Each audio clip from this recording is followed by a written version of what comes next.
Using the food processor, add the chickpeas, the parsley, the carrots, the garlic, the shallots, the tomato paste,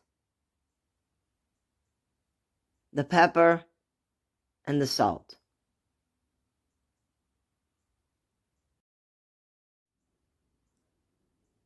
Turn on the processor and pulse for about 30 seconds.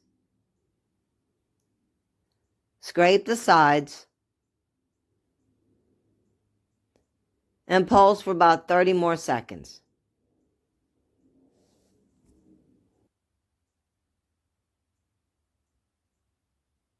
Now form the mixture into even patties. I usually get 6 out of a batch.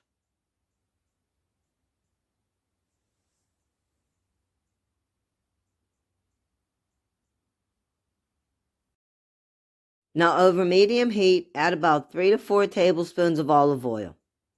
When the oil is hot, add the patties and cook about 4 to 5 minutes per side.